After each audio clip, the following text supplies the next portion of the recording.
All right, we're back. One round of the playoffs are down. Six teams have bitten the dust, and we have a whole lot to react to because that was a hectic wild card weekend. No Chiefs, Sure no was. Ravens, none of the top dogs in the playoffs, and we got one of the most wild card weekends in a long time. So before we get kicked off, instant reaction to the weekend as a whole.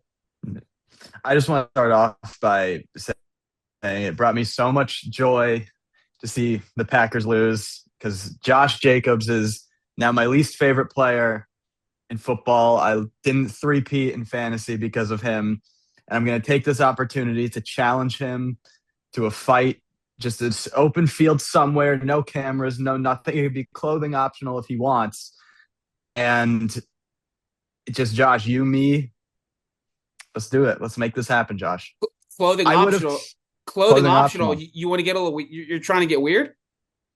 I mean, if it comes to that, You're. I don't know. But he's a shrimp. He's 5'10", like 226. You I'm think you can take him? 5'11". Yes, I'm 5'11", Uh, 227. oh, I'm much 5'11", bigger than shiver him. me. Five I'm eleven, shiver me timbers.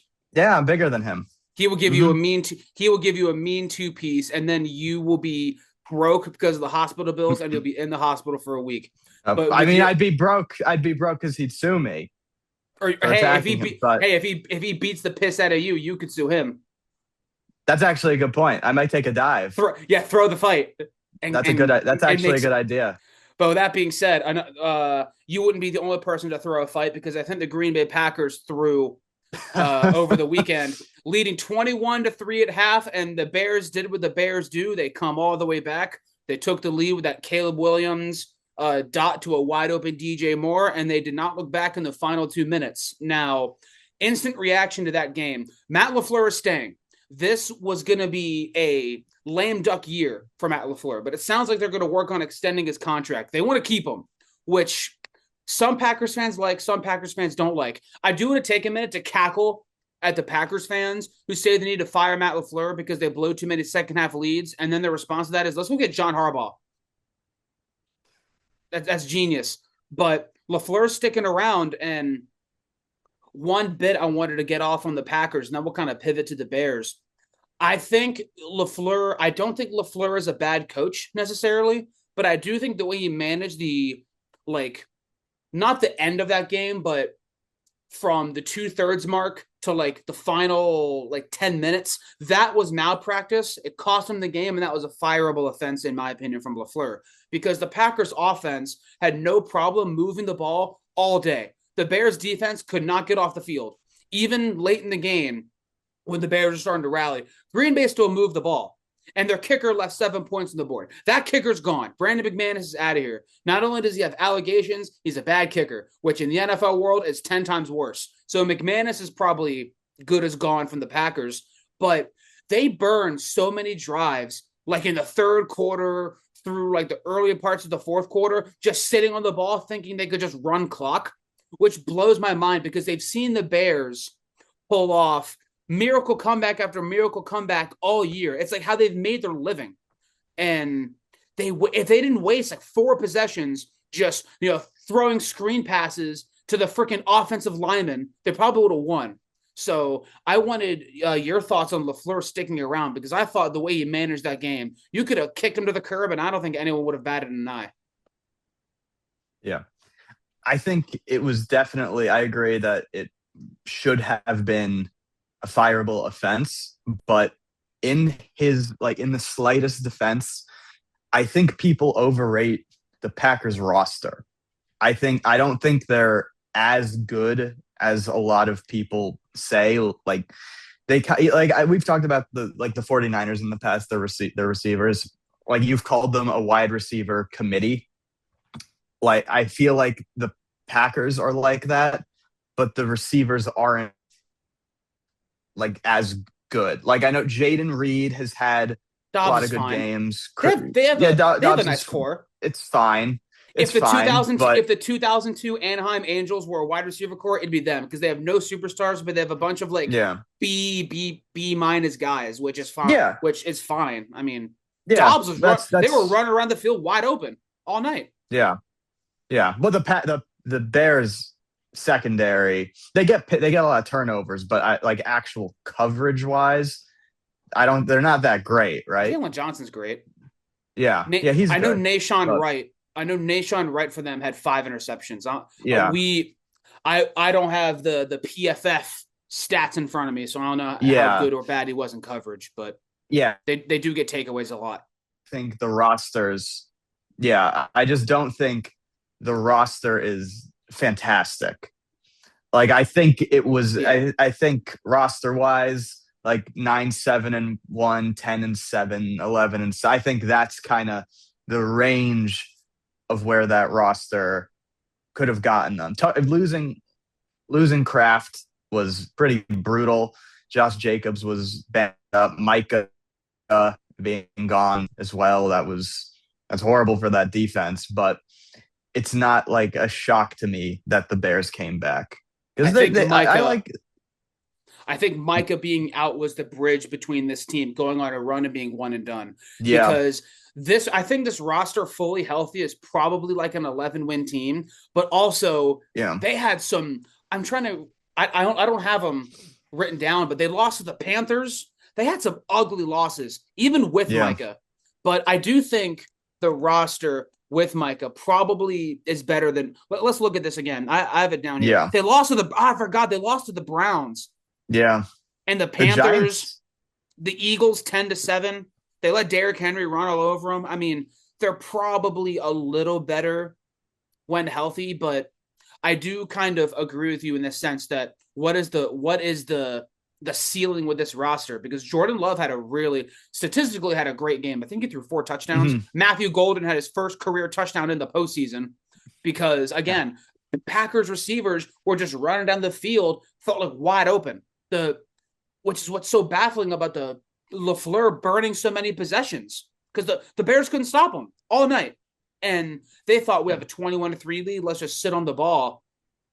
You don't. And then they got aggressive again yeah. when the Bears started to come back. They walked down the field again and then missed the field goal. So McManus is for sure gone. And I'm just a little surprised that LaFleur is staying because the Packers, I guess they are kind of a patient franchise. McCarthy stuck around for Hmm. a while, but that's something where you can put a lot of blame on the head coach. And Yeah, as for the roster, I mean, I would just say injuries. Jair falling yeah, off the way he did and him leaving, and clearly just being a shell of himself is a part of it too. But we can kind of pivot yeah. to the Bears. Weirdly enough, I don't think we have a lot to say on the Bears. What we saw from them, weirdly enough, even though they came back from down 21-3, what we saw from them isn't that abnormal. They've done this all year, and it's kind of just who they are. And I understand some of it's luck. I understand the Bears. We're not talking about this if McManus just makes his field goals, but at one point when you're coming back all the time, at some point you're just a clutch team. Yeah.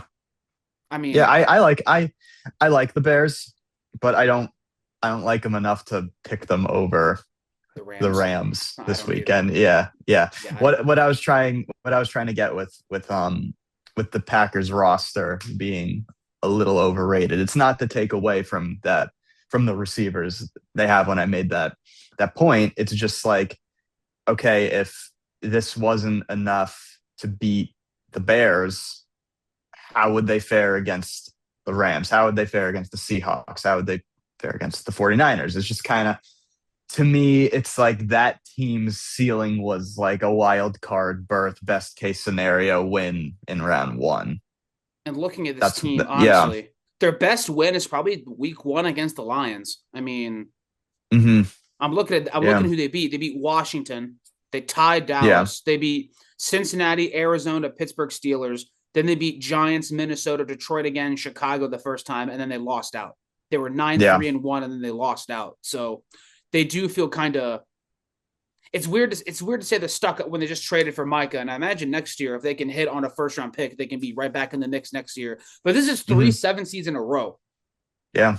And as for Chicago, I mean, it's weird. They came back from down 21-3, but we don't have much to say. They've been doing this.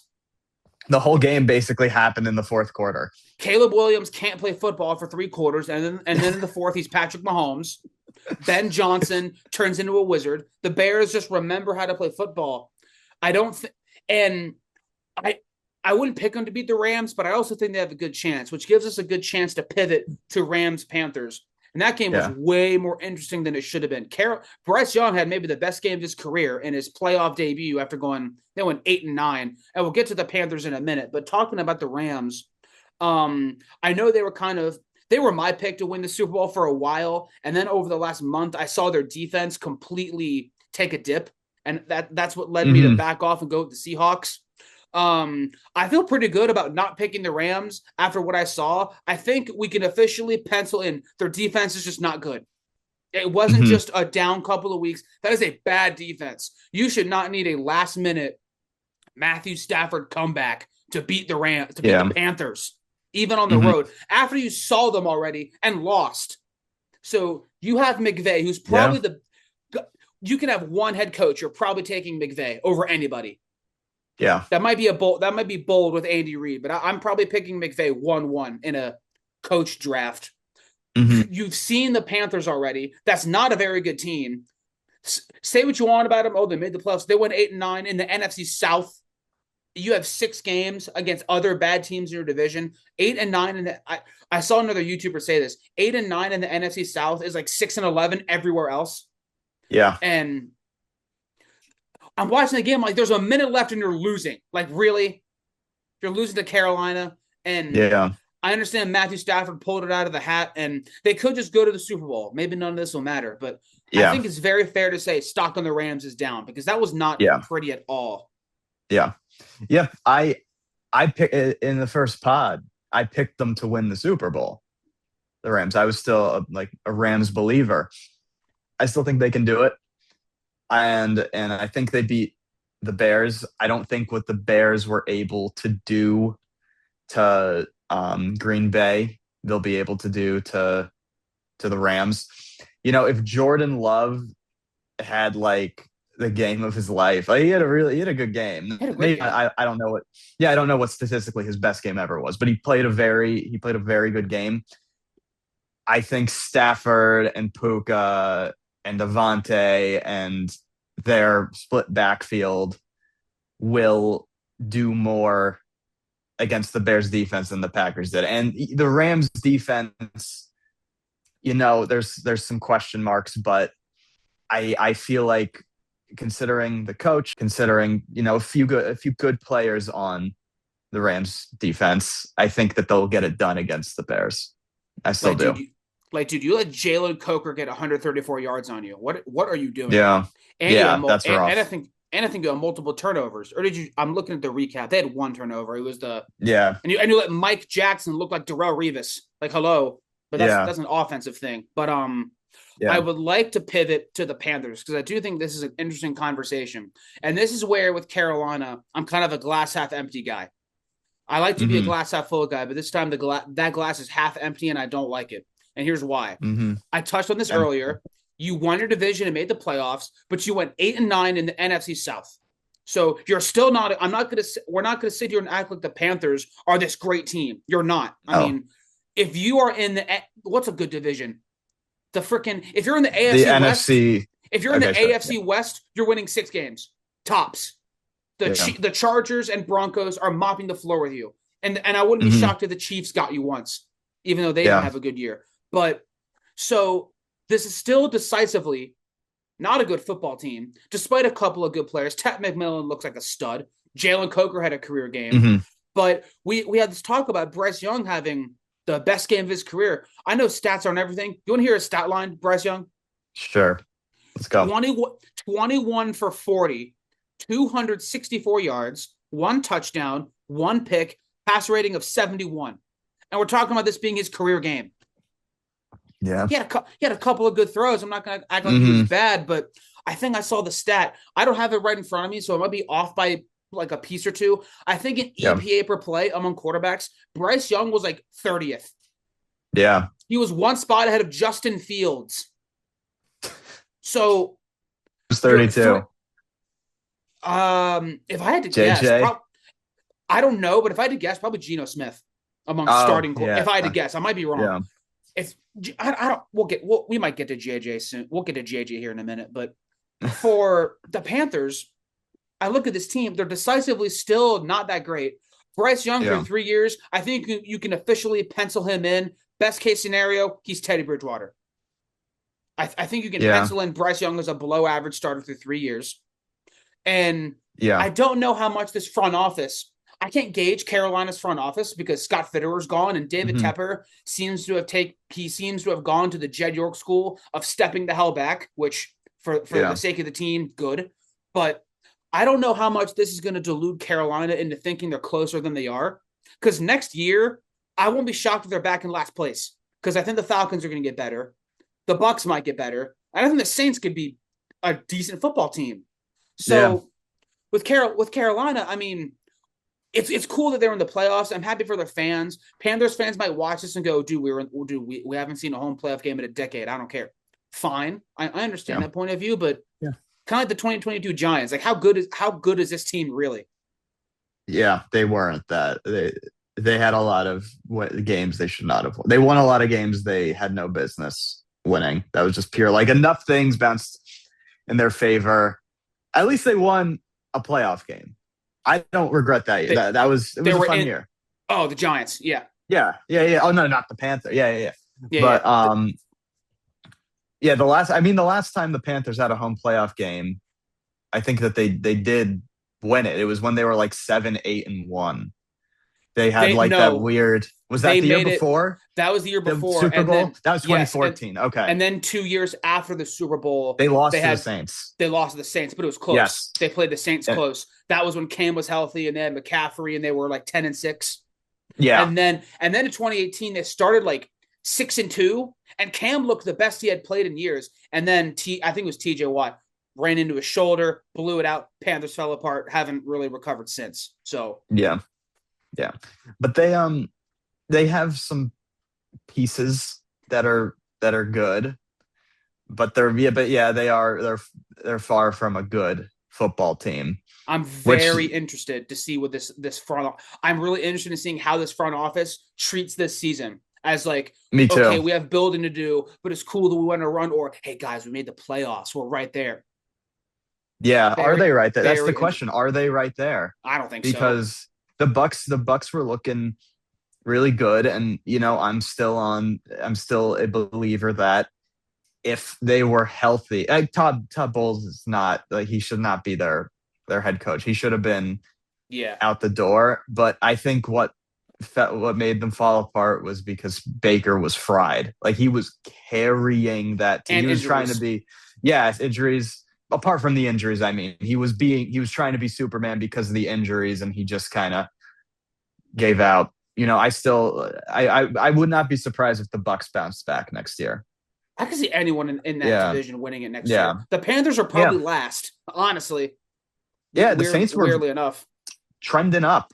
Like Saints I said, don't let the Saints have a good offseason. But that's enough on that. Agreed. Let's move on. We'll try our best to kind of work our way up from least interesting games to talk about to the most.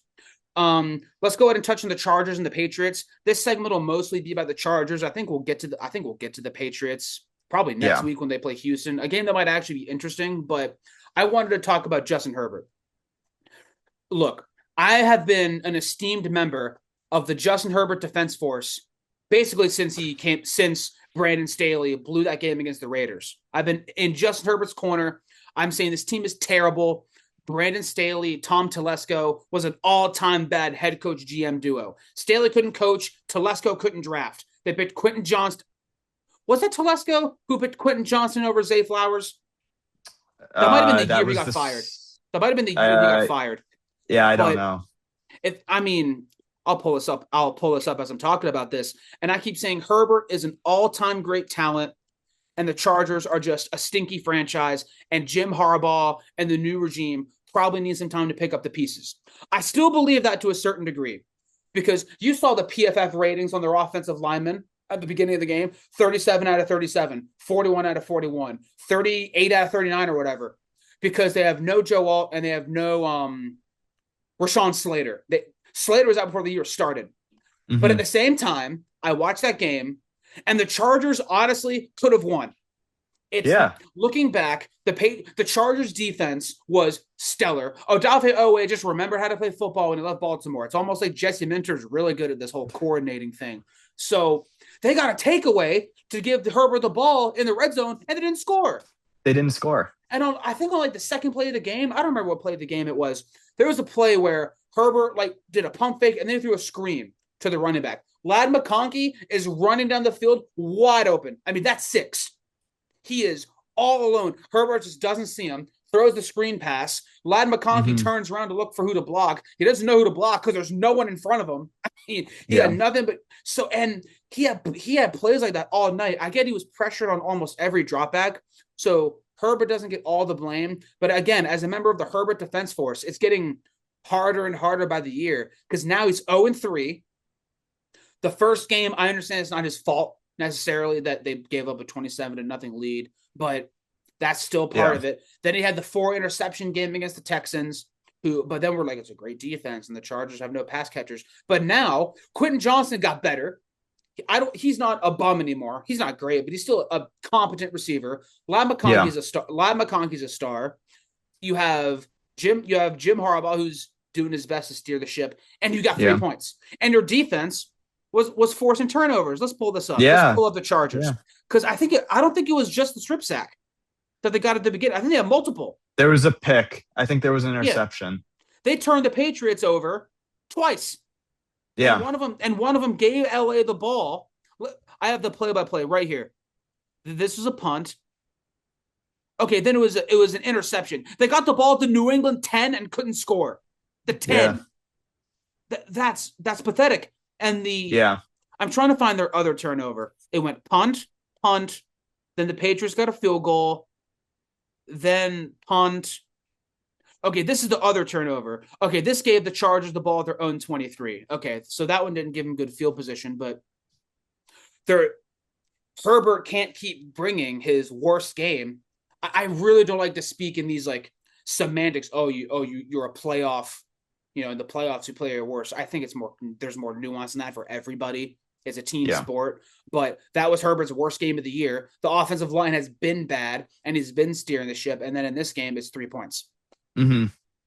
Yeah. Yeah, it's kind of hard for me because I've never been like a Herbert defender. Like I also haven't criticized him very much. I think he's a good quarterback. I don't know if he's a great quarterback. And I wanted to give Herbert somewhat of a pass this game just because of how terrible that offensive line is. They just they just couldn't move the ball. How many turnovers did the Patriots have? Did they have a turnover? You mean takeaways? Yeah. Did they? Yeah, I think sorry. How many? 1. The Chargers turned it over once. Okay. Was it an interception? I don't recall. Herbert, it was not. I think it was. Did Herbert get strip sacked? I'd have to go through the play-by-play again, but it wasn't an interception. Yeah. It was a fumble. Okay, maybe Herbert fumbled. Yeah. Herbert had 2 fumbles and lost one of them. Had 2 fumbles, lost one. Okay. Right. Yeah. So when you're on the 5-yard line, you should be able to punch it into the end zone. You just should. You're at the 10. That's crazy. Yeah. Yeah. Well, didn't they move that? Oh wait, no. You know what happened? Herbert had the scramble 3 times. Yeah, I think so. Let's he had the scramble that shouldn't be happening is what I mean. Yeah. It shouldn't get to that point where it's well, gotta run. And then nothing happened. Yeah. New England 10-yard line. Where is it? Yeah. I thought it was at the beginning of the game. Why can't I find it? It was at the beginning of the game. I think it was either. It was. Yeah. Okay, here it is. It went Justin Herbert scramble, Justin Herbert scramble, Justin Herbert scramble. 3 scrambles. And they got to the 2-yard line and then an incomplete pass. Yeah. And just what are we doing here? Yeah, it's kind of ridiculous. But I also do think this Chargers team was not as good as their record. Yeah. Yeah, I don't think they should have. Well, we're 11-6. Is that what they were? They were 11-6. I think if you told me that they won 8 games, makes sense. I spent most of the year. Line was so rough this year. I spent most of the second half of the year picking them to lose because I keep thinking, oh, they're winning a lot of games, but I'm big on due dates, and I'm like they're due for a loss, but then they win and then they Yeah. win and then they win Yeah. and then they win. I'm like, okay, maybe they're just good. No, but Roman's, Yeah. but Yeah. I didn't. Greg Roman's gone. I would know a thing or two about Greg Roman. So this will be Yeah. the first. This will be the only. Greg Roman is the only offensive coordinator Jim Harbaugh has ever had in the NFL. Fun fact. He Really? he was the OC of the 49ers when they when they had their run of success. Then when Harbaugh Yeah. went to college, Roman went elsewhere, went to Buffalo, then Baltimore. Harbaugh comes back to the Chargers, hires Roman, and now Roman's gone. So this will only be the second offensive coordinator Jim Harbaugh has ever had. So that's going to be Really? interesting. But yeah, Yeah. but That's gonna be now interesting. us Justin Herbert defenders got to wait another year. Yeah. One day that playoff breakout will come. One day, I think just you wait.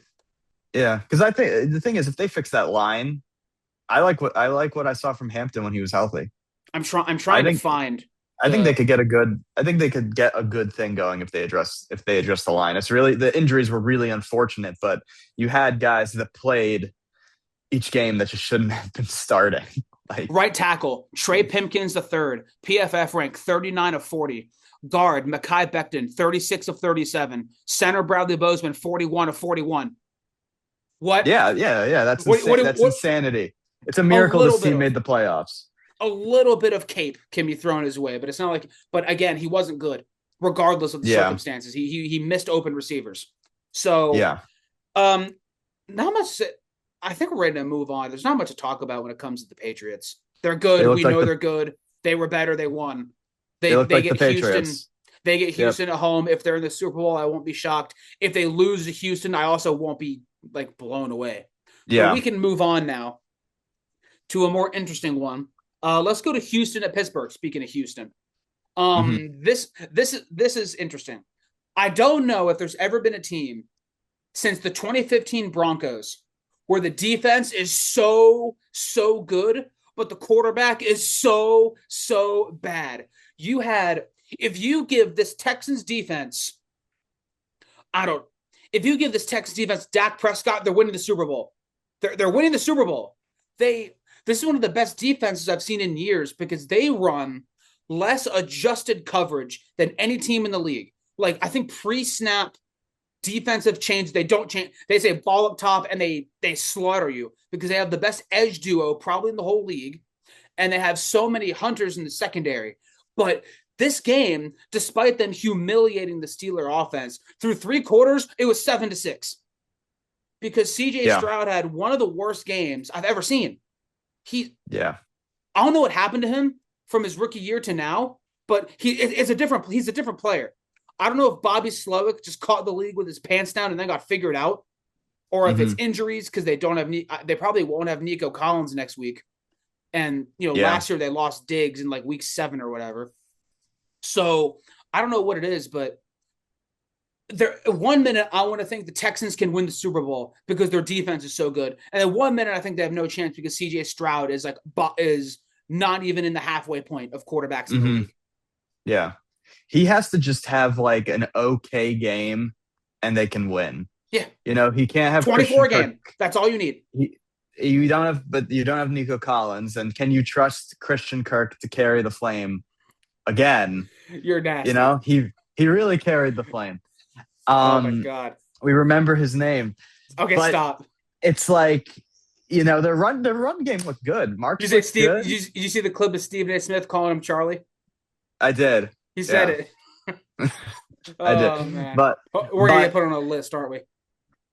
I hope so. But like, the Patriots, because they had such an easy schedule, they didn't look good against the Chargers. They won, but they didn't look good. They were struggling to move the ball. Their defense looked phenomenal, but their defense looked good. Offense. But it was also against the worst offensive line in the league. And they do they owe a little bit to Herbert for missing open receivers. There's no excuse. Yeah. So Patriots Texans is going to be a very interesting game. I think that's the game I'm looking forward to the most because it's it's an odd because they were my AFC pick, Yeah, not mine. and they looked kind of the offense looked kind of sketchy against the Chargers, and I want to see how they do against the number one defense. I, I could see that I, game I'm being. I could see that game being 13-10 straight up. I was gonna It say wouldn't shock six to me. three. Yeah. Okay, we won't go that far. Drake may make a couple of throws. When I did my picks, I had Houston making the AFC Championship because I thought they'd go to Denver, but now it's them going to New England, and I had New England losing in the second round. So for the sake of my picks, it'd be better for Houston. Yeah. And I give Houston like a coin flip. If CJ Stroud plays a C plus game, they can win against anybody. Yeah. A C plus game can win. And Stroud played F minus, and they still won. Yeah. Without even having to blink in the fourth quarter. We can kind of pivot to the Steelers now because I believe the day after their season ended, Mike Tomlin announced that he's done. He's stepping down as Steelers head coach. It sounds a lot like they weren't going to fire him. It sounds like he was going to be back next year if he wanted to be back. Unless it was a whole, we want to let you go, but you can step down or whatever. I don't know if I buy that. The Steelers are, I joke about the Ravens being loyal to a fault. The Steelers are worse. They're extremely loyal to not just a fault, to a detriment at this point. It's kind of like Harbaugh. There was a time when Tomlin was the right coach for the Pittsburgh Steelers when he stepped in. And I think 2007, he became, at that time, he was the right coach. He hasn't been the right coach for a while. Since Mike Tomlin last won a playoff game, get ready for this. Doug Peterson got hired, won a Super Bowl, got fired, got hired, won a playoff game, and got fired again. And he had another playoff win with Philly before getting fired. Like after the Super Bowl, he won the double doink. Yeah. That is how much time has passed since Tomlin's last playoff win. And since Super Bowl 45, when they lost to, ironically, Aaron Rodgers, and we'll get to Rodgers, Tomlin has won 3 playoff games. You know what quarterbacks he's beaten? I'm gonna try to guess because one of the games was against the Dolphins. Do you want the years in which they won the playoff games to make it a little easier? Sure. One was in 2015, and then the other two were 2016. That was the when other they made two the were 2016. That was when they made the championship and New England blew them out. Yes. Okay, I'm trying to remember. I remember them losing to the Jags. I remember that. Blake Bortles, 38 points in your building. Good job. I remember that so vividly. Okay, so he probably beat Ryan Tannehill. Wrong. Tannehill was hurt that year. Tannehill got hurt. I think got hurt that year and didn't play. Oh, who was the best? Oh, was it like Matt Moore? Matt Moore. Yeah, it was Matt Moore. They beat Matt Moore. Matt Moore. Okay. Then the Which next year week, was that was 16. Okay, that was. So then the next week they won again. Who they beat? This is the best of the 3. The guy that's next. He's the best of the 3. Okay, I'm trying to think because the Patriots won the Super Bowl that year, and I remember the AFC Championship. That was an ugly game. The Steelers didn't score a touchdown in this game, and they won anyway. I think they kicked 6 field goals.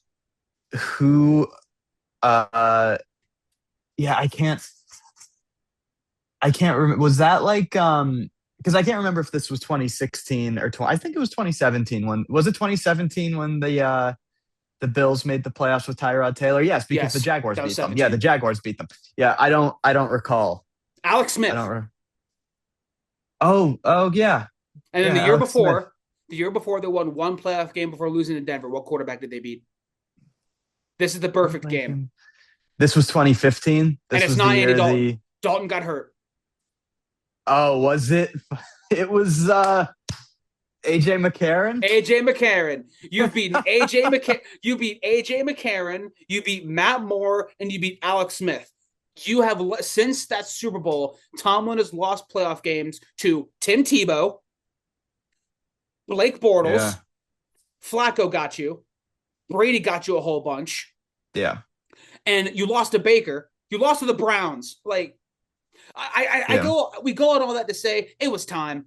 I respect Tomlin, even though I want to hate Tomlin to my core. I just don't.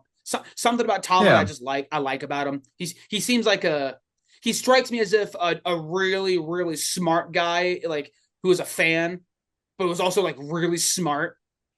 Yeah. Became the head coach, and it worked. Like, I don't know, that kind of vibe he gives off. But It, I it, like. it, it no matter how that I don't know if you saw the article from the Athletic. The players were like devastated. Like Aaron Rodgers was sobbing like a baby, apparently, Yeah, yeah, when he was. Tomlin Yeah, announced he was stepping down.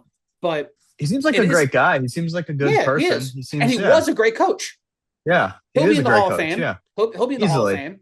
He'll Yeah. get he could walk into a TV job. He would be amazing, like on Fox, like the Oh pregame yeah, show. He would kill that yeah. job. He's always And been a good. He's always been a yeah, good defensive mind as well. He was like a defensive backs coach on the O2 Bucks. I think that was his. I I didn't think know that was that. his first. Yeah, I think that was his one of his first, if not his first, coaching gig in the NFL. See, I had it in my And mind that Tomlin was an offensive guy for a while. I guess I'm yeah, just a no, fool. because But yeah, he he was was the defense. Vikings. Yeah, he was the Yeah, Vikings you're right. defensive coordinator the year before he got hired as the Steelers coach. So Yeah, he was he's defense. yeah, but so he definitely has, you know, he has enough knowledge to be on these Super Bowl teams. But I think I tried to make this point last time.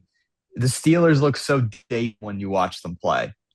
Like it looks like a team that needs some change to me when I watch them. So last bit on the Steelers before we move on. I think we can say with confidence that that was Aaron Rodgers' final game. It sounds like he's done. It sounds like he took the Steeler job for Tomlin, but now that Tomlin's out, I imagine Rodgers will join him. We'll start with you. I don't think there's much to say on Aaron Rodgers. He had an up and down year. He's not completely cooked, but he's not like 2015 Peyton Manning cooked, but he's like medium well. Like he's mostly cooked. So Yeah, I mean, in terms of let's talk legacy. One Super Bowl, probably not probably, it definitely ends up as kind of a disappointment, but four-time MVP, maybe the most talented thrower of the football we had ever seen until maybe yeah. Mahomes came along. All time, where do you rank him?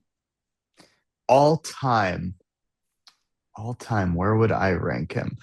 For me, it probably goes Brady, Montana, Manning, and then Arch? after, yes, Arch Manning. Yeah. Uh, probably he's probably 4 or 5 for me. Like actual, like I know that it's unfortunate he only won the one Super Bowl in 2010, but he did so much as a regular season quarterback statistics wise. He's top 5 in like every passing statistic. Like, he did it all. The only thing he didn't do was win multiple Super Bowls. Right. He did it all. So, to me he's probably 4 or 5. I think you could argue guys like based on like when they played. Marino could be up there. Steve Young had a lot of good years. Uh Favre was great. Breeze was great. I'm saying like up there. I didn't Right. say that Favre is 5. I'm saying like Okay. guys in the like top 10ish, Yeah. 15ish range. So yeah, I think he did it all. He has nothing left to prove. He wanted to go out on top, but so much you could do. I'd Only so much you could do. probably I'd probably go 6. I'd have to think Yeah, about it, but right now I'd go Brady 1, Montana 2, Peyton 3, Mahomes 4, and then I'd probably go. I think Rogers and Dan Marino could be 5A 5B. I give the yeah, slight. It should probably be Rogers 5, Marino 6, but I give Dan Marino more slack for his playoff shortcomings than Rogers, even though Rogers won a Super Bowl. So yeah, no, I can't. That'd be disrespectful. Rogers 5, Marino 6. Rogers can be 5. yeah, I can't overlook 4 MVPs. That's wild. yeah, But yeah. I guess the whole playoff thing. It's not like the Packers were losing all their playoff games 38-35. They had Rough some games games. that they weren't all Yeah, Rodgers' fault, but then you would come away from it going, he could have done more. yeah. Like the The 2014 year. Seahawks. I don't. The Yeah, main reason they lost that game is Brandon Bostic not getting the onside kick, and but at the same time, 22 points, like that's not bad, but you're the league MVP. hmm 22 points. You went along. You got 4 interceptions on Russell Wilson. You got so many takeaways to give you. I'd have to go back and look at the field positioning, but you probably had a couple of short fields if I had to guess. 22 points. I don't know. So Yeah. I'd go 5. I was going to say 6. I can't put 5. Marino ahead of him Yeah. as much as Marino's probably of all the quarterbacks I never got to see, Marino's probably my favorite. Yeah. I didn't But even think of Mahomes because he's still playing. Yeah, I'd yeah, put Mahomes. I'd Mahomes put has Mahomes. accomplished too much. I was just thinking like legacy while Right. retired or like he's joining those other retired players. But yeah, I agree. It's actually funny because I think the best team he ever had, like best regular season team the Packers ever had was the 15-1 team that lost to the 2011 Giants. What? And I mean, really? that was an ugly that it's not like that was a close game. We beat the It was crap out of the 37-20. Yeah, Packers. that game wasn't close. Yeah, we beat the crap out of them in Lambeau. Didn't y'all get a Yeah. Hail Mary at the end of the half? Or was that We you might be thinking of the Hail Mary against us in right? 2016. I could have sworn. Yeah. You know what? Let's do a quick check. I could have sworn Yeah. the Giants had a Hail Mary at the end of that half. I Let's haven't find watched out. that full I haven't watched that full game since 2011 or He 20 did. early 2012. He It did. is. Hakeem Nicks for a 37-yard touchdown Oh at the end of yeah, the I half remember to that. put Yeah, him up yeah, 20 to yeah. 10. Yep. And then Yeah, the yeah, I Rodgers got him remember. back half a decade later. But Yeah. I guess we're just assuming Aaron Rodgers is done. And even if he does come back, I doubt there's much to add to his legacy. The Steelers said they'd take him back if he wants He to, but it sounds like he's retiring, which go, he go shouldn't come back, and they should give Malik another chance. They should give Malik Willis another shot. he's not bad. I mean, No, well, he's not bad. he's not bad He's by gonna backup quarterback standards. I wouldn't he'll rely on him to be be a starter. He's he'll be MVP of the league next year. okay. You know, Relax. All he's right. But with that being said, okay, that's enough. We're moving off of that. Let's get to a subject that's probably near and dear to your heart. Philadelphia. oh, I was so happy. That was The the best. defending champions go one and done to San Francisco, just like you and I both predicted. Kevin Patullo is already out the door. That was overdue. The Eagles went from 27 points a game in 2024 to 22 points a game this year. Their defense was still great, but that offense took a nosedive when they went from Kellen Moore to Kevin Rough. Patullo. They had Rough. Yeah. if I had a nickel for every time they ran Saquon up the gut for no gain, I could pay off my college. AJ Brown had a down year. He might be out the door. I think we can kind of pencil in Jalen Hurts as a competent but limited starting quarterback. Whether how much of that is Patullo is kind of up in the air. He gets overrated to high heaven because his best games have come in the biggest moments. I mean, he had played great in his 2 Super Bowls, 1 win, 1 loss. I'm not taking that away from him, but Yeah. the Eagle, they kind of strike me as a more talented version of the Pittsburgh Steelers because they win uglier than the Steelers. The Steelers had a couple of legitimately good games in there. I'm thinking of really good Jalen Hurts games. He was great against Minnesota. He was good against the Raiders. He was good against the Giants. Dallas defense, but we're going to talk a lot about the Eagles, and we're going to incorporate some YouTube Shorts content into this. So we'll quickly touch up on the 49ers. That game was about coaching. Robert Saleh versus Kevin Patullo, please. And Kyle Shanahan coached circles around Nick Sirianni despite all the injuries. Not a pretty game from Purdy. Not a pretty game from the offense, but I love that Jawan Jennings touchdown pass. So you want to get on the show. Sick. Yeah. He's going to be on the show. He's going to become a friend of the show, and he's going to be a New York Giant. No, he's going to be a Raven. Next year. No, he's going to be a New York Giant. No, we need another receiver because Bateman's a ghost. But it was, I think it was 23-19, 4th down, got to have it, your season's over. Kevin Patullo went coach suggestions, 4 verts, click. No wonder he's fired. But on the 49ers, they won't have Fred Warner back. I give them a 1 in 10 chance to beat Seattle. They are so injured. Now they lost Kittle. The odds are stacked against them, but I do think this is kind of a house money season for San Francisco. I think they can be applauded no matter what, even if they lose next week. And good for them for shutting the Eagles up. I mean, look, I don't hate the Eagles like you do. I don't really care for or against the Eagles. Their fans, some of their fans, like that loud minority, needed to be shut up. Like, seriously. Yes. Yeah. But we don't have much to say on the 49ers. This is more about the Eagles. But we're going to incorporate some YouTube Shorts content into this. You have a list of all the quarterbacks written down in the league, and you're going to rifle them off And hmm you're gonna ask me if I would start a franchise with that quarterback or Jalen Hurts. hmm And we're I gonna go down the also, list. You're gonna check off each one I say yes to, and we'll see where he's ranked. And remember, this is who he started the franchise. Who would you start a team with? Not who's better right now, which can mess with some of the answers. But yeah, look, I I'm going to also, rifle this off because the discourse around Jalen Hurts is ridiculous. I've heard Eagles fans say he's better than Drew Brees. he Give your is. yeah, uh-huh. Give He's your the head a shake. best. Yeah, give your head a shake, buddy. I hear Yeah, I hear him say he's better than Allen and Lamar. It's he is. ridiculous. So let's He is. okay. He Okay. has 19. He has 19 total playoff touchdowns. It doesn't matter that 10 of From a yard out. only he could do that. Only Jalen can do that. Before I start reading the list, I just want to say my top 3 favorite moments from the game. Number 3 was AJ Brown's first drop. Number 2 was AJ Brown's second drop, and number 1 was AJ Brown's final drop. Not too much. Okay, I like AJ Brown. That's my guy. Anyway, let's go ahead and get this started. I Okay, think at this point with Jalen Hurts, I think the book is kind of out on him. I think he's, like I said, a competent but limited starting quarterback. I don't see Hurts at his age. How old is he? I guess he's 27. I shouldn't say he mhm. can't get better, but I have my doubts. It was 64%, 25 passing touchdowns, 6 picks. I mean, he was a good game manager, but I don't quite see the light at the end of the tunnel. So let's go ahead and start rifling off those quarterbacks. We're gonna go NFC East first, just because to me that makes sense. Dak Prescott. I'm taking Dak Prescott. He's a better thrower. Yeah. Jackson Dart. See, that's interesting. This is who you start a franchise with.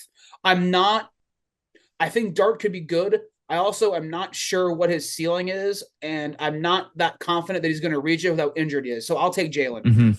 Jaden Daniels. Jaden Daniels. I know injuries got him this year, but I think he's pretty accurate. I think he looked like a leader in year 1. I think he'll get better. I'll take Jaden Daniels. Mm-hmm. Josh Allen. Josh Allen, please. Tua turned the ball over. Tua is if Jalen Hurts couldn't run. I'll take Jalen Hurts. Drake May. Drake May, easily. Justin Fields. Jalen Hurts. Yep.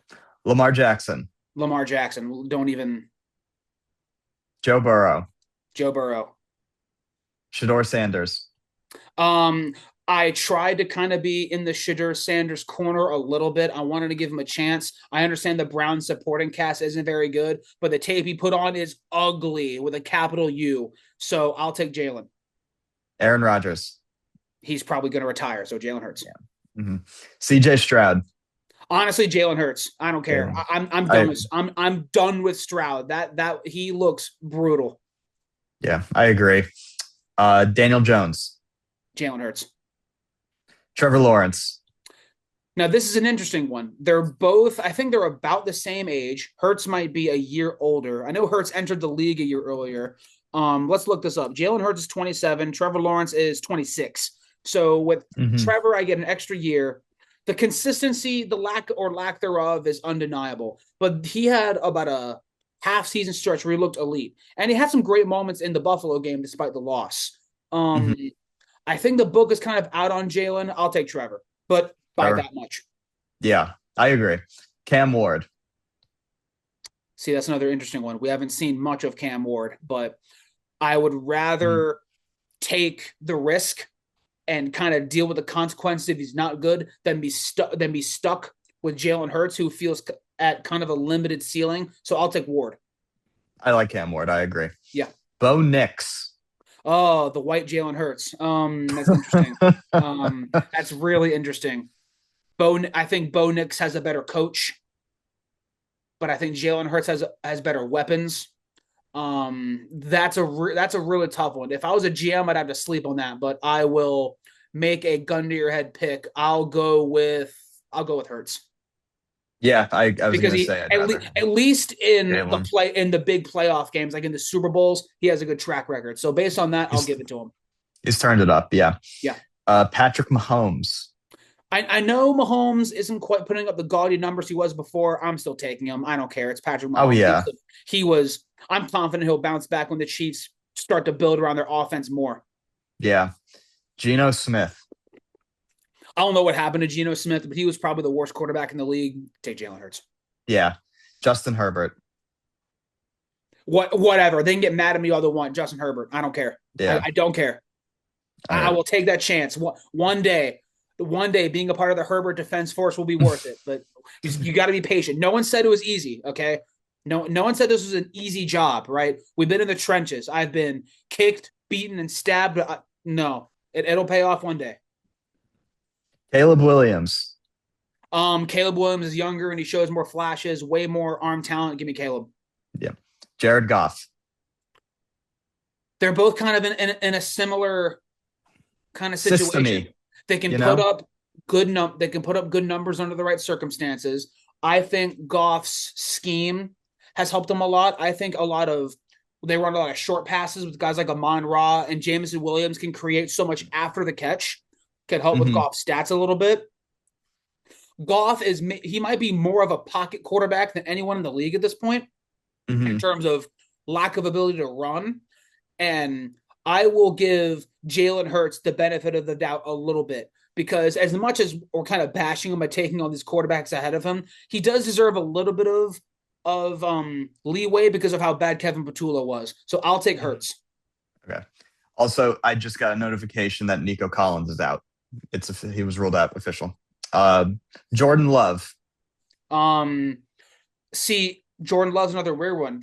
There'll be a month stretch of the season where I'm done being gaslit into thinking Jordan Love is good. But then down the stretch of the year, he plays the best ball of the season. He had a good playoff game. I don't love, pun intended, I don't love what I'm getting from Jordan Love, but that's another tricky one. Because again, I do have to give Jalen Hurts credit for turning up in his 2 Super Bowl appearances. But also the team, I think it's more of the team getting him there. That's a tricky one. I might have to flip a coin. I'll take Love. Yeah, I was gonna say Love. I feel like I've liked what I've seen from his arm more. I feel like his passing. I feel like his passing is better, but then Jalen is more mobile. Right. Like he could get a little more done. JJ McCarthy, 9. I think the memes about JJ McCarthy are a little bit overblown, but he was still bad. I'll take Hurts. Yeah. All right. So for the Falcons, we're going to do 2. We're going to do Kirk Cousins. Hurts. Yeah. Michael Penix. Hurts again. I don't like what I've seen. Penix, my whole thing is the arm talent is there. The accuracy really isn't. The mobility is not there because he was injured so much in college. And Penix is I think Penix is 27 already, is he not? Because I think he played. He's 20. I think he's 25. I think he's 25. He's 25. Yeah. He's already 25, and this was his second year in the league, and it doesn't look that good. I'll take Jalen. Yeah. Bryce Young. Jalen Hurts. Jalen. Tyler Shuck. See, that's an interesting one. That's where the whole who you start a franchise with comes into play. Shuck is another quarterback that's kind of old for someone who's only been in the league for so long. Isn't he? I think he's 25 too.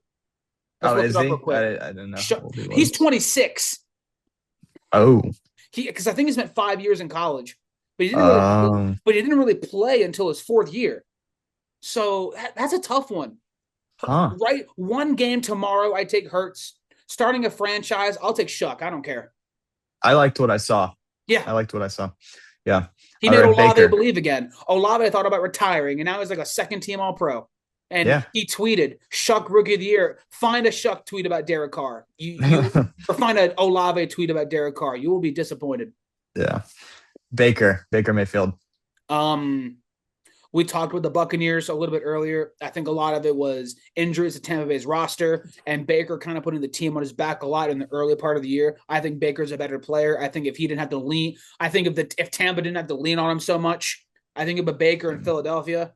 At least last year, with how stacked that supporting cast is, I don't think anything changes for the Eagles. I think Baker's better. Yeah, I think if you plug Baker into the Eagles offense, they win the Super Bowl as well. Like that 2024 team. I mean, like I think the play calling was awful this year, but with that 2024 team, there's so many quarterbacks you could just put into Jalen's spot, and they're just gonna go. Yeah, they're just gonna go. They forced 12 turnovers in the playoff run. I think that's the most ever. That's I crazy. mean, no wonder. Yeah. All right. We're going to do 2 for the Cardinals as well. Jacoby Brissett. I kind of like Jacoby, but Hurts is better. Yeah. Kyler Same Murray. thing. They're of a similar mold, but I think Hurts is better. I'll take Hurts. Yeah. Stafford. It's kind of the opposite of someone like Shuck, where Stafford's better and it's not close.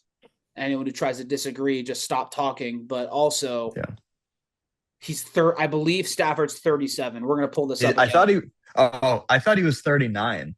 He's 37. He'll be 38 in 37. He'll be 38 in about 3 weeks. Okay. As of us recording this. See, this is the question. Let's assume Stafford has 2 really good years left, and then it'll be 40, and then it'll probably be time to hang him up. Is it worth banking on Jalen Hurts' ceiling? This might be bold. I'm going to take those 2 years of Stafford, because Stafford, he's probably going to win MVP this year. Yeah. I think even if he only has 2 great years left, I still think you can have a couple of good years after that. Where I think on Hurts, the book is kind of out. So I'll actually take Stafford despite the age. Yeah. Yeah, I think that you could take a guy like Stafford and then in the next draft after he retires, get a guy on Jalen's level and or draft someone now and let him learn behind someone like Stafford. I mean, shoot. Wasn't Jalen went in like the 4th round, right? He was a pretty late pick. Oh, was he second round? Yeah. Why did I think he was 4th round? Huh. Oh, okay. Brock Purdy.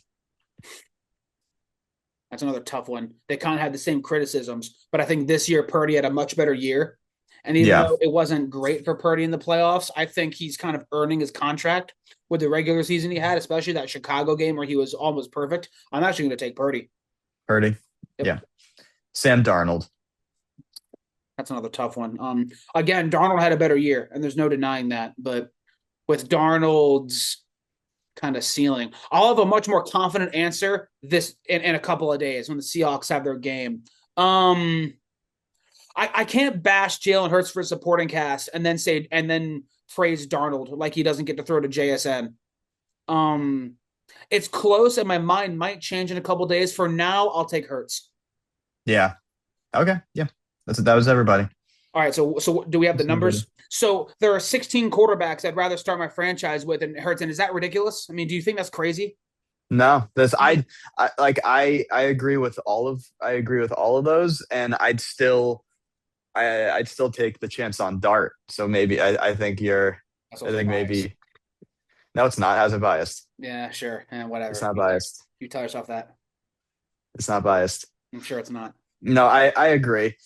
I don't hate Jalen Hurts. I just think he's over. No, he seems like he needs like a hug. Like I remember, like he always looks so sad. Even when they won the Super, he's unwind. Yeah, even when they won the Super Bowl. It seemed like he didn't even want to be at Disney World. Enjoy your Disney World trip. They shut down the whole park for you. Have some fun. After they won the Super Bowl, he was like, winning the Super Bowl still doesn't erase the feeling of losing the Super Bowl. It's like you just won the Super Bowl, man.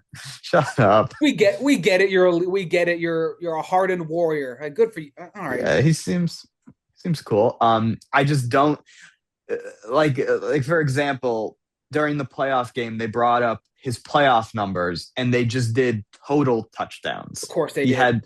He had 19 total touchdowns, and I was like obviously the first thing I thought was how many of those were tush pushes, and I could be tell me in the comments if I'm wrong. When I looked it up, it said 10 of the 9 were tush push touchdowns. 10 of the 19. 10 of the 19. Yeah, so more than So if Saquon doesn't run for 200 against the Rams, they lose.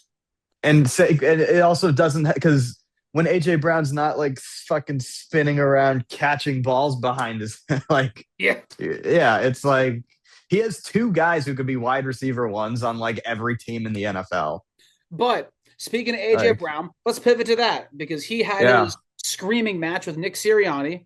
Now, I would give it like a 50-50 chance that AJ Brown's playing for another team next year. They could work out the differences and be just fine next year. Maybe he'll still be an Eagle. But let's go over not Jalen Hurts. Whoa. Let's go over AJ Brown landing spots.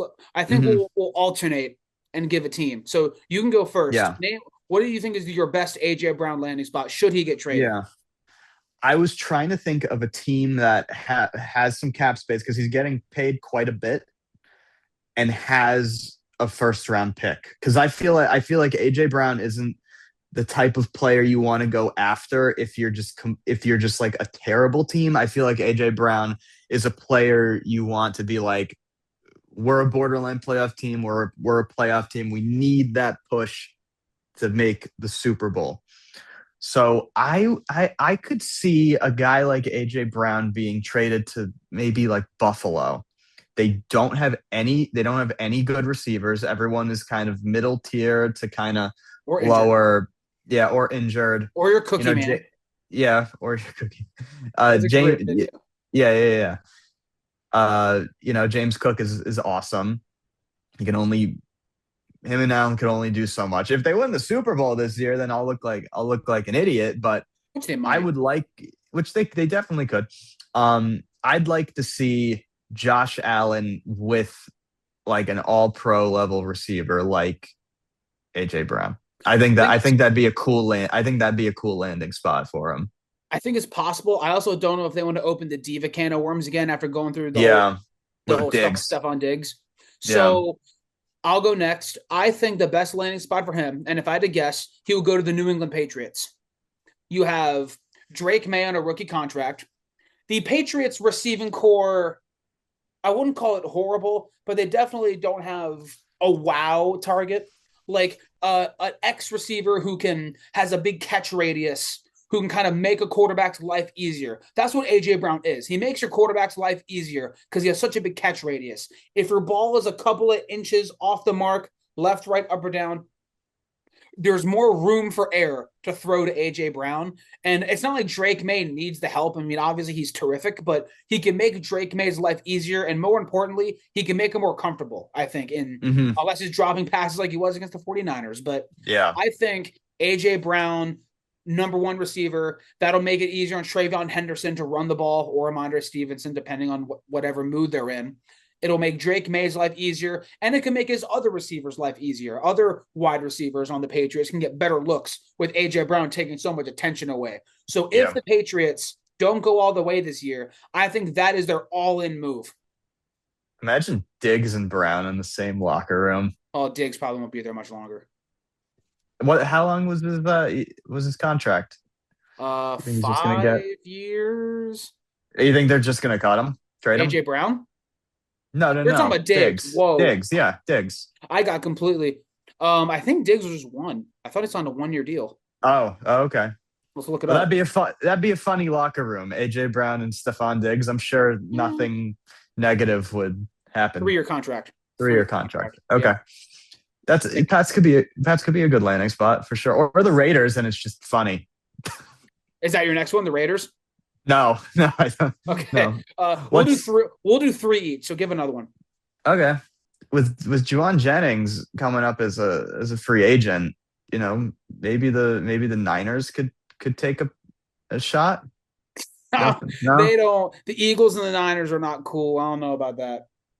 I guess. I wasn't really factoring that in. I was more thinking of a team I think he could like fit on and do like plug in and do well because they had all that nonsense with Brandon Ayuk and Ricky Pearsall's always banged up. They're definitely a team that could use a wide receiver one, like a legit wide receiver one, and they kind of fit that category for me where they'll have a pick, like a first round pick, like like it's not going to be a great pick, but they have the pick. They have some cap space. They could theoretically, if you put everything personal aside, get it done. But no, you're right. If there's some beef, And I don't know how much AJ Brown would fetch. Like, how much would he cost? Are we sure that's a first round pick trade? Because you don't. he's 28. He'll be 29 next time he plays. His last 2 years is 1,079 yards and 1,003 yards in his last 2 years. He's a fringe 1K receiver his last 2 years. I don't know. I mean, I they don't think traded. he's fetching a first. No, they traded. I was just thinking, they traded a first for him Well, that and doesn't mean anything. he's done good things on the team, so they might try to get one They could try. I don't think they like a will. late first maybe. I was But thinking like a third, honestly. really, I don't think his. I still think he's a great player. all right, then the Giants. I want the Giants to get him. Yeah, well, I think the Eagles would rather die before trading him to the Giants. I'll go next. I have another good one, and it'll be kind of a quick explanation because I think it's kind of the same mold as the Patriots. Let's go with another team with a quarterback that wears number 10. What about the Broncos? He's Broncos could be I don't cool. Yeah. I don't think it'd be as good of a fit as the Patriots because they already have Cortland Sutton, who's kind of more of a big body, go up and get it wide receiver. So I don't know Hmm. how good of a fit it is. I also would love to see Denver take that next big step on offense because their wide receivers aren't horrible, but they definitely don't intimidate you necessarily. I think being able to add that element to your offense could make Denver like a real threat next year, assuming they don't do anything this year. Hmm. Yeah. And if that's, I mean, think of one more. Oh, maybe What's like a you know dumb one? What's like you, a bad team? Like you said the Raiders is a joke. I think the Raiders would actually the Raiders would do that, yeah, wouldn't yeah, they? they would. Well, another good one. I think maybe because you made a good point about AJ Brown having a good catch radius. Why not the Texans? Stroud's struggling. They have Why not have Collins. they have Collins, but the Eagles have Devontae Smith I guess Tank and Dell's AJ hurt. Brown. I guess Yeah. Tank Dell's barely playing, maybe. And Um, Christian Kirk might not be there next year. oh yeah. He's a free agent. Well, where's he going? Maybe he'll go to New England. But anyway, I think that about wraps it up on AJ Brown, and that about wraps it up on that game. I know we didn't talk about the 49ers a whole lot, but I mean, respectfully, other than the fact that they're injured a lot and that they're a well-coached team, I don't know what else there is to talk about. I don't think they're beating Yeah. Seattle next week. If they do, we'll talk about the Niners more, but I have my doubts. So that leaves us with our last playoff game, Buffalo and Jacksonville. The only one that we got wrong. We both picked Jacksonville. The difference is he picked Jacksonville to fall to the Patriots in round two. I picked him to go to the Super Bowl. So this is hurting me a lot more than it's hurting you. And this might be the arrogance in me coming out. Even though I got this pick wrong, I don't, this is going to sound dumb. I don't feel that bad about getting it wrong. Like sometimes the ball just doesn't bounce your way and you get it wrong. We went 5 for 6. With how Jacksonville played and how close they were to beating Buffalo, I don't really feel that bad that I missed. I really don't. Josh Allen played a terrific game. What my main takeaway from Jacksonville is they really need secondary in the draft, and they don't have their first round pick, so they need to hit on a corner or a safety either in the draft or in free agency because there were a Hmm. lot of busted coverages, and Josh Allen and Joe Brady took advantage. Allen Yeah. obviously played a fantastic game, but that was despite James Cook doing virtually nothing. I mean, the Jaguars had the number one run defense in the league, and it showed when they held James Cook to I think like how many yards did James Cook have? Let's find out. I think it was like 50 something because He he had didn't a have enough. He didn't have enough because I had a 4-leg parlay that would have hit and I would have won like $900, but he decided not to get a touchdown. well, poor you poor soul. Cook had 46 yards on 15 carries. I mean, they shut him down entirely, and but basically Allen and the line was able to win it for him despite them losing multiple receivers. So my point is saying I think Jacksonville would have beaten any other team in the wild card in the AFC wild card picture. I think they would have beaten New England. They would have beaten the Chargers. They would have killed Pittsburgh. They would have beaten Houston. I I I don't know. It sounds arrogant me saying, "Well, I don't feel like I was really." I mean, obviously I was wrong because Jacksonville lost, but I don't feel that bad about getting it wrong because I thought Jacksonville Hmm. mostly played a solid game, other than the couple of untimely turnovers by Trevor Lawrence. One of which is his fault. One of them I thought really wasn't his fault. More of a great play by the corner Tre'Davious White. But I guess we can kind of touch on Jack's one of the controversies. There's two controversies from this game. One of them has to do with on the field, and one of them is off the field. Let's talk about on the field first. Jacksonville in this game had 23 rushes for 154 yards. They ran the ball very well on Buffalo, which teams have been able to do to him. Not him. Teams have been able to do to Buffalo basically throughout the game. If I can find their rushing stats real quick, I don't know why I have to scroll so much to find it. I believe they had 150 something yards between their running backs, if I'm not mistaken. This is Buffalo. This is okay. Here we go. Rushing. Trevor Lawrence at 31, Travis Etienne 10 carries for 67 yards, Bashal Tootin 4 carries for 51 yards, and then Parker Washington had 107 receiving. Yeah. People are complaining that the Jags didn't run more. I don't Yeah. know if I understand it, but at the same time, it's not like their offense was sluggish throwing the ball. Lawrence had his early turnover, but other than that, Lawrence had 18 for 30, 207 yards, 3 touchdowns. And then he had the 2 picks. Again, one I think was on him. One of them I think really wasn't.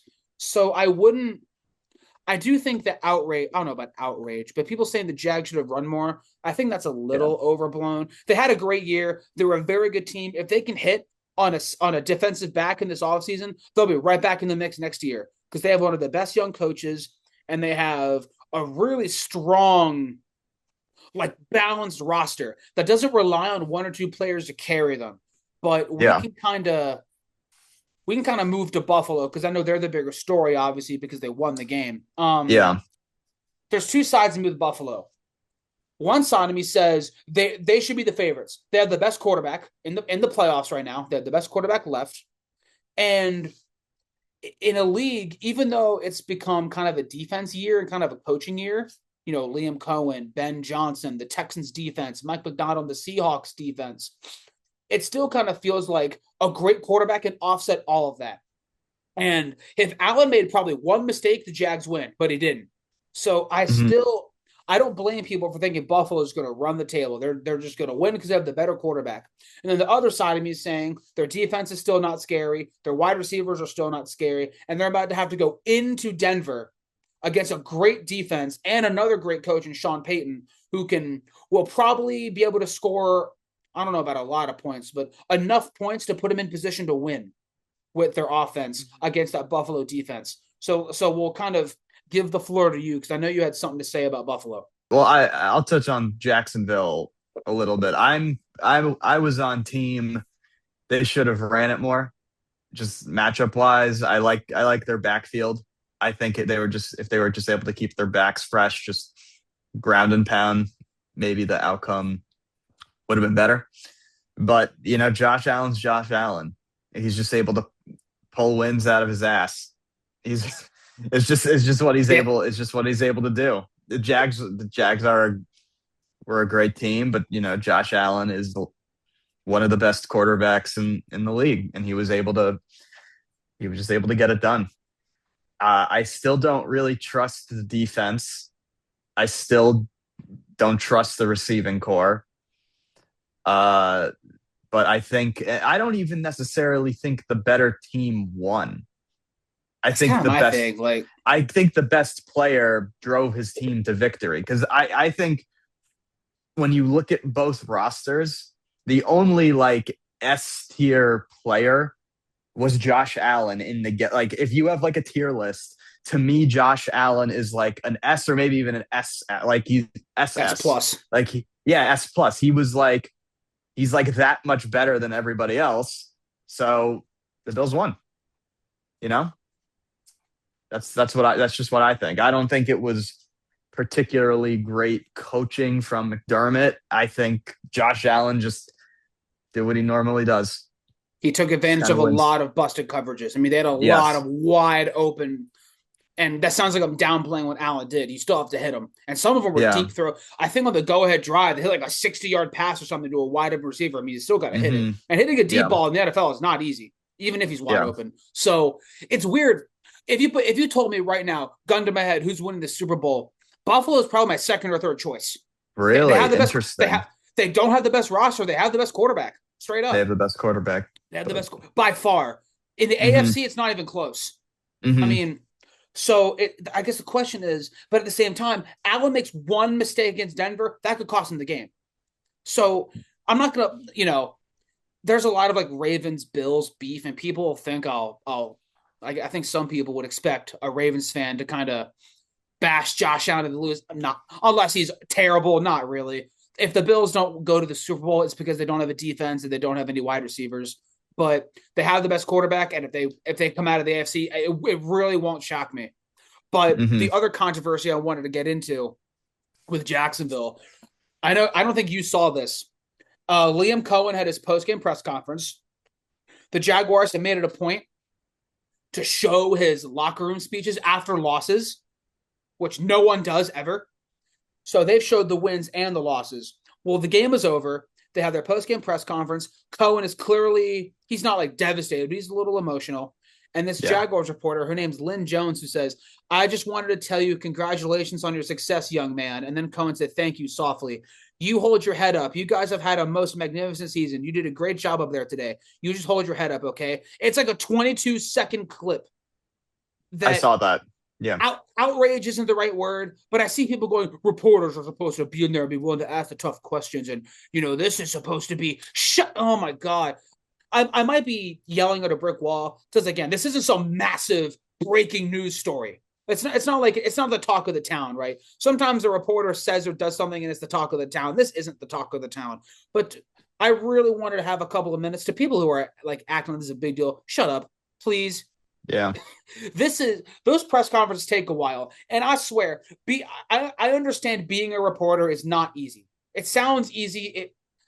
Asking a really good question can be difficult because sometimes, especially like after halftime, hey coach, you're down 20-0. How are you going to adjust? Like, I hate that shit. Yeah. And the reporter shouldn't even have to ask that kind of question.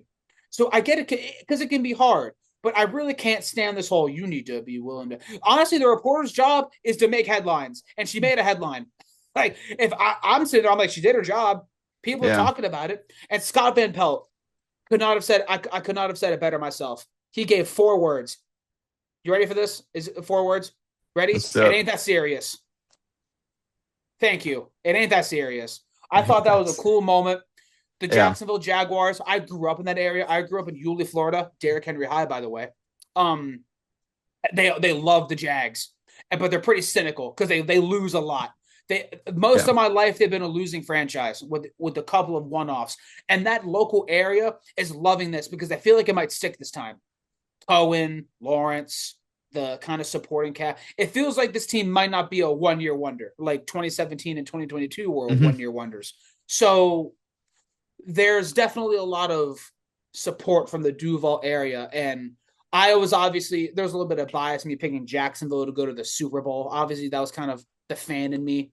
Not fan, I'm not a Jaguars fan, but kind of I have a bit of a soft spot for the Jags. So I tell you, that comment meant something. I think she was speaking, the reporter said that, I think she was speaking for much of the Jacksonville fan base because I think they're appreciative that they got to watch a good team. And they're appreciative of the fact that there's reason to believe this time it'll stick. So it ain't that serious from Scott Van Pelt. I could not have said it better myself. But with that being said, that's all the playoff games we wanted to talk about. I don't feel like doing divisional round predictions because we got 5 of 6 right. I mean, most of our divisional picks are the same anyway. So do you want to just touch on it based on what we just really quick? The only games that are any different than it's what only we picked 4 games. We're both picking. Are we not both picking New England? I'm picking New England. And I guess Buffalo, Denver's different. I'm leaning Buffalo, but it could go either way. I don't really. I'm gonna pick Denver. Yeah, I wanted to kind of. I'd have to sleep. I can't make a confident decision right now. Buffalo is the best quarterback. Denver is the best team. I'm not sure. I don't really. Yeah. I don't think we need to touch up on that. We've reacted to the wild card round. I think we've gotten whatever you want. Our thoughts off. Well, let's start to pivot for the first time in this show to non-football stuff. Let's actually. No, do you want to talk about Harbaugh? I do. Yeah, actually, scratch that. We'll give you a few minutes on Harbaugh, then we'll pivot to other sports. All right, well, with that in mind, it seems like only a matter of time before John Harbaugh officially signs the contract to become the new coach of the New York Giants. Nothing is official yet, but it's looking a whole lot like it. What do you think? John Harbaugh, New York Giants. I'll tell you what. I'm very proud. I'm very happy. This is water, by the way. Very proud of Mara. Okay, don't kill yourself. Jeez. How much caffeine is in this? 35 milligrams per 12 ounces isn't that bad. You're not going to chug that whole thing, are you? I'm getting kind of close. I could finish it. But I'll save it for dinner. I have a smoked Okay. chicken coming out.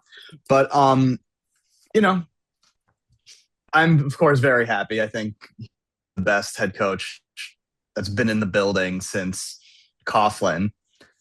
But I'm also a realist. I'm not a pessimist. I'm a realist. Like I'm able to look at something like, for example, I'm able to say I don't think the Winds of Winter is ever going to come out. Like the book series that Game of Thrones is based on, the book that book's been being written for 15 years or whatever at this point. I'm able to take a look at that and say, based on what's happening, I don't think that's ever going to come out. Even though people could be like, "Oh, you're a doomer." That's just what I feel. Now about Harbaugh, there's a lot of Giants fans and also just a lot of people kind of saying that there's now like a shift in the division. This roster still only won 4 games. They're still bad, I barring a I few impact need players. I need to see how Harbaugh fills out his coaching staff and what we do in free agency and who we pick at 5 before I can be like, this is how I think this team will perform. Because we have an easier schedule next year than this year. The opponents were revealed. I don't remember it all off the top of my head, but it was definitely easier. Still some tough teams in there. I remember Seahawks, Rams, Eagles you're always going to see twice a year, but I'm definitely happy about it. I'm excited, but I think Giants fans, we need to not get ahead of ourselves. It's very easy to get ahead of ourselves in a situation like this because in my opinion, he was the best coach available, and we got him. So, yeah, I think it's the start of something potentially great. I like the budding stars we have. I like the stars that we already have: Neighbors, Thomas, Lawrence, Burns. I love Scatabo. Evan Neal. I'm kidding. Evan Neal. He's a locker room guy. Yeah, I'm sure. Definitely. the 7th overall pick. He's a locker room guy. Yeah. Yeah, but it's I'm happy about it. So I'm happy. here's my thing. As someone who I tell you what, some of you Giants fans on Twitter need to zip it. Okay. This doesn't apply to the whole fan base. There are a lot of Giants fans who think they all of a sudden they know Harbaugh better than we do. I've watched this guy be the head coach of the Ravens for 18 years. I can tell you a couple things right away. If you're the Giants and your goal is just be a competent football team next year, you're sick of losing 12, 13 games every year. You need to help with that culture. I think Harbaugh will be a good pick. I like his chances to get the Giants to 8-9 wins. And maybe a stone's throw hope at the 7th seed or something. I wouldn't count that out. But here's the issue. I think Harbaugh can make a bad team good. I don't think he can make a good team great. And the time very well could come when the Giants are good. But if you want Harbaugh to make a good team great, I think you're going to be disappointed, straight up. Mm-hmm. He definitely can make a great team champions, as we saw in the last couple of years with Baltimore. In 2012, I would argue that was a good team that became champions because Joe Flacco turned it into Tom Brady. But kind of think about that roster. There's still a ways to go. I don't trust Shane's eye. I don't think I trust Harbaugh's eye either, because the last couple of Harbaugh guys that have been on the Ravens were disasters. Daniel Faalele was a Harbaugh guy. He saw him when he was 16 years old. He saw Faalele at 16. Well, that guy's good. So then in the 4th round of the draft, we need this Faalele guy. And that's part of the reason why he started basically every game with the Ravens, despite being one of the worst linemen in the league. So I trust Harbaugh to get the most out of whatever that roster has, which is something Dable clearly couldn't do. I guess his welcome wore out after like a 7-2-1 start. The time came to move off of him. So I do trust Harbaugh to make the Giants a watchable team, which for Giants fan standards, you'll take. Would you take 8-9 next year? Absolutely. Are you kidding me? You're sick of 12 losses, 13 losses. Was last year 14 losses? 3-14, I think. Yeah, Yeah. like you'll take an average team. Yeah. I I would just suggest to Giants fans don't expect them to make a good team great. Yeah. I think how do I put this? So the Giants lost what was it, 6 games where they had fourth quarter leads. I think so. Yeah. So despite and I saw somebody make a good point about this, like bringing up Harbaugh's blown leads.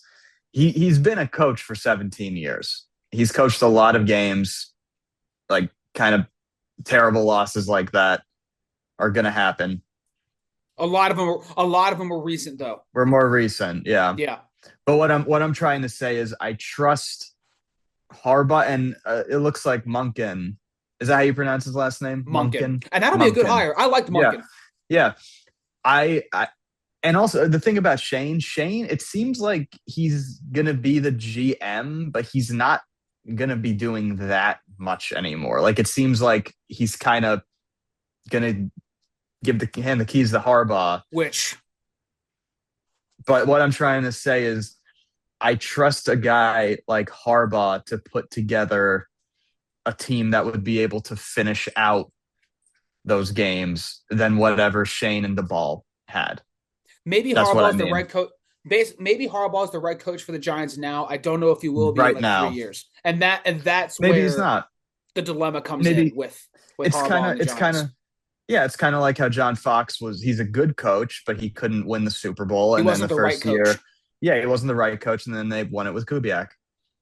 Who knows? So Or maybe because the Giant we love winning Super Bowls. We're not supposed to. Maybe we do. Maybe we do win a Super Bowl with Harbaugh randomly one year. We get in at 9-8 and win that the would be Super very Bowl. Giants of them.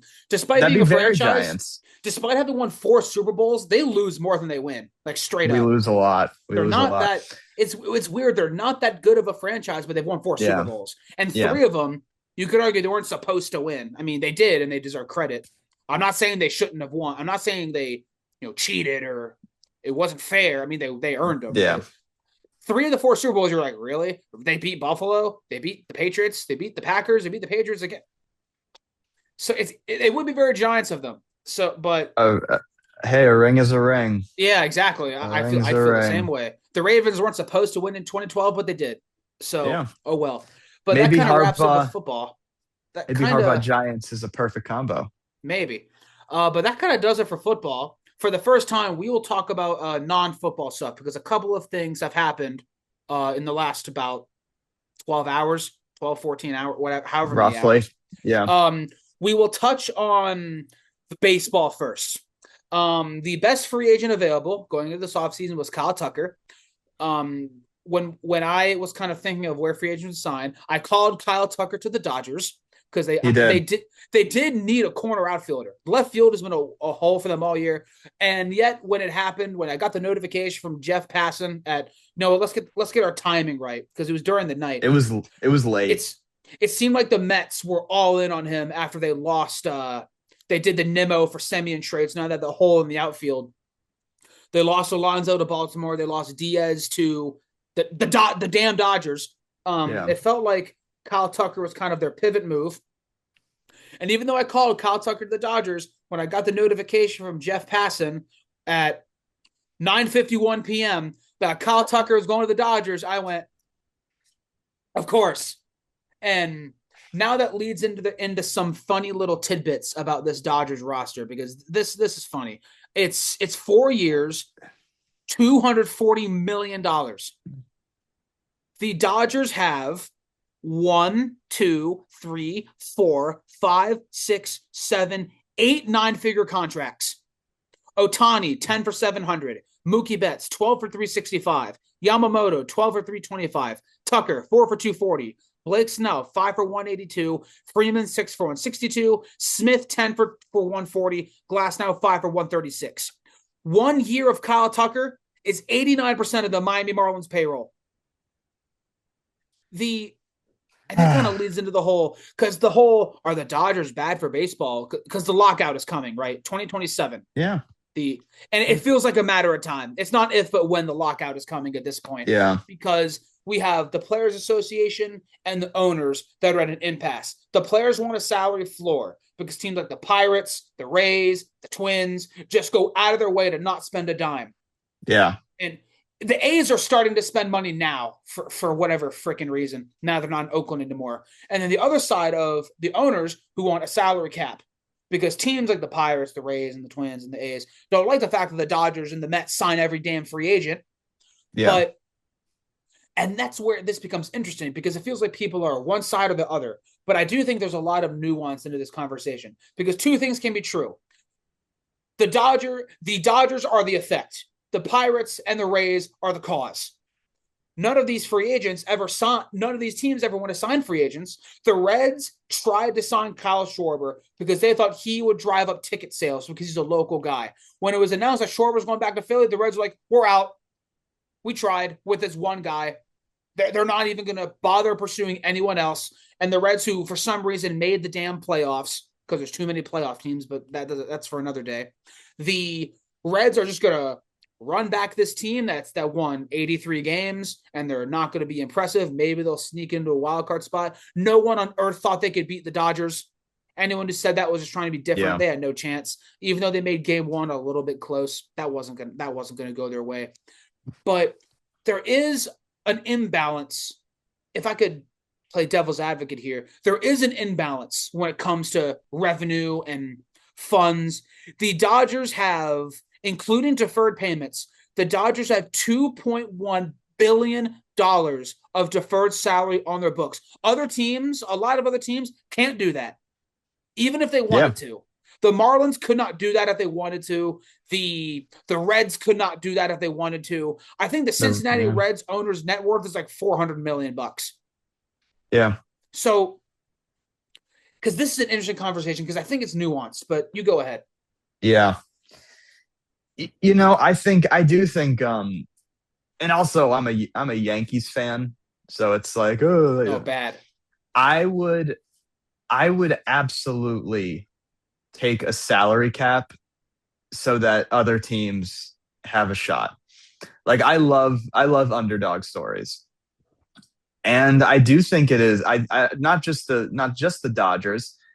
I just think this situation is a problem for baseball. These teams in small markets, apart from like really pulling runs out of their ass, like when Arizona. I don't know like Arizona, and they didn't even win the World Series. They just lost. Small of Arizona's not small. They're not small market. Yeah, small, but they're not the Dodgers. They're not the Mets. They're not the Yankees.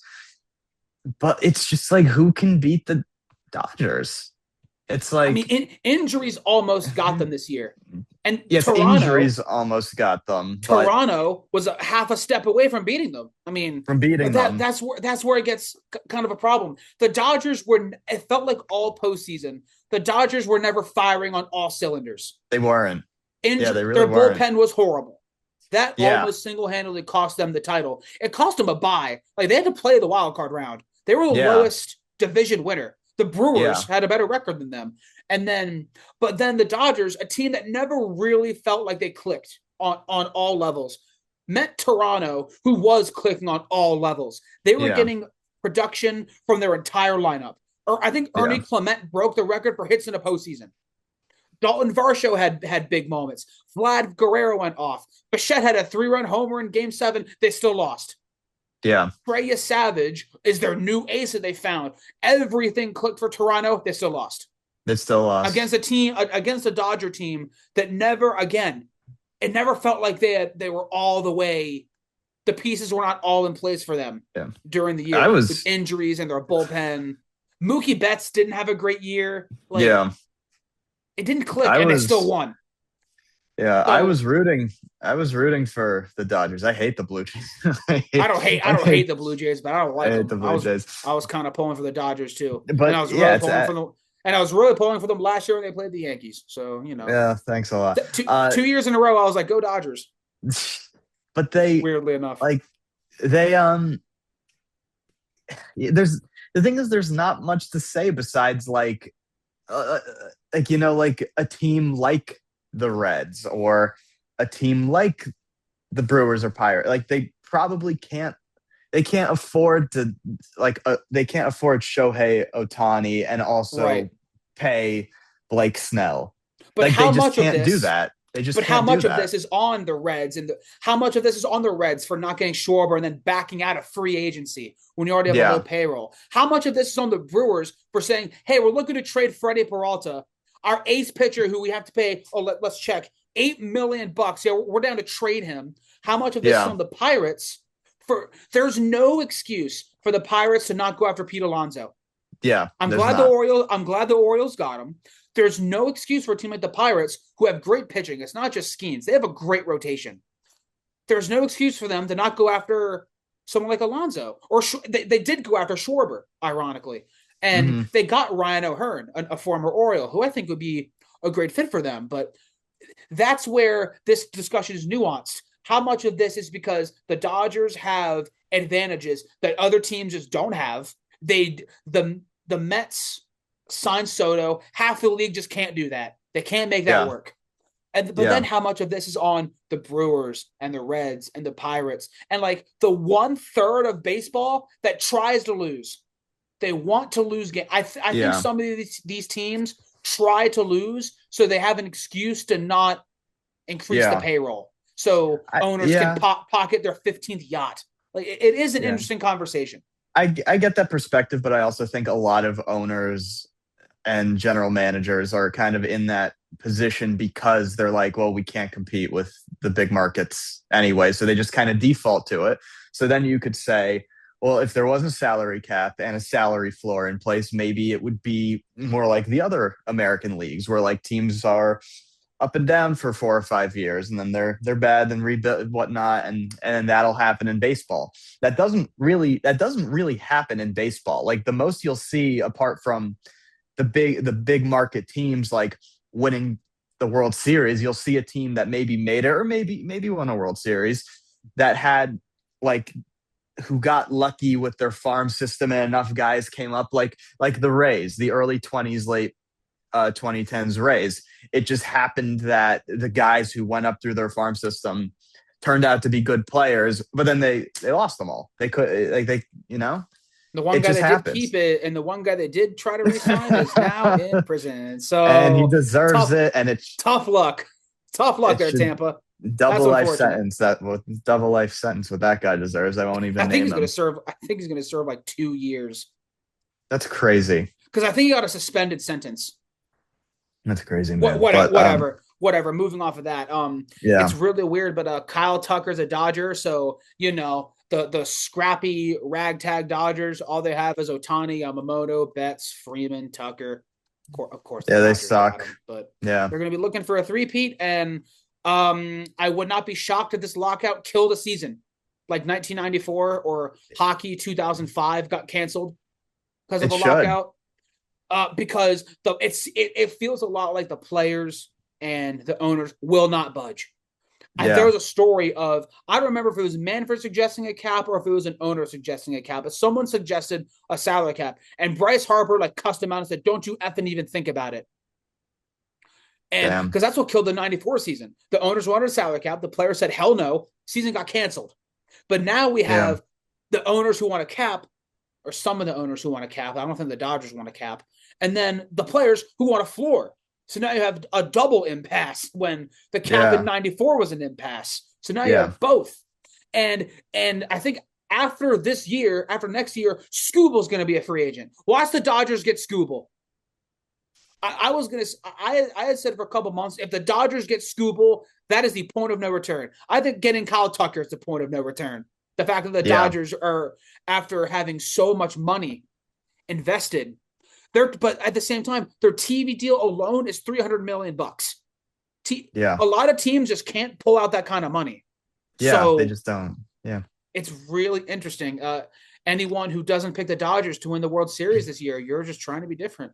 And with that being said, I'm going to pick the Orioles to win the World Series because I just want to be different. But I'm gonna pick. I'm going to pick the. I am going to pick the Angels because it'd be funny. yeah, Yeah. I guess Kurt Suzuki is the second coming of Casey Stengel. But Yeah, he is. that'll But wrap.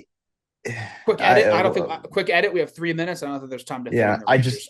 I just want to say one more thing about baseball. Go ahead. Do you think a lockout will lead to anything positive? Like, do you think a salary cap or a salary floor will happen?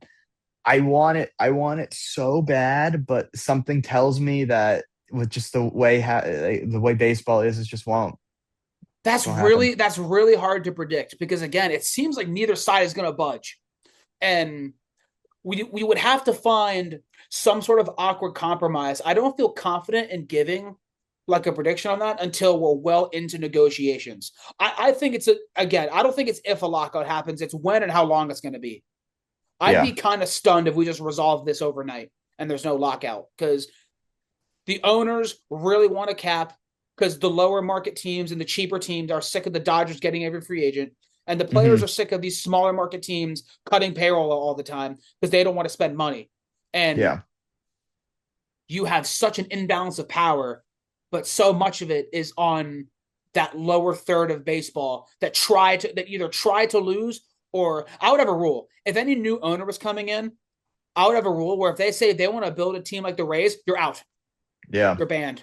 You are no Yeah. longer being considered if a new owner Yeah. is coming in. So that kind of wraps it up on baseball. It's Yeah. definitely ugly. Unless injuries get the Dodgers again, they're probably just going to win the World Series again. So that is the Yeah. end of the podcast of episode 2. People who are still here, what should they comment? What should they comment? What should they comment? Co- comment John Harbaugh. All right. If you made it to the end of this comment, John Harbaugh, I'll give you John a Harbaugh. I'll give you a thumbs up. All right, that'll do it. We will see you next week for probably our review of the conference championship or the review of the divisional round, depending on how it goes. Hopefully, we get some spicy stories. With that being I said, hope so. see you. Adios.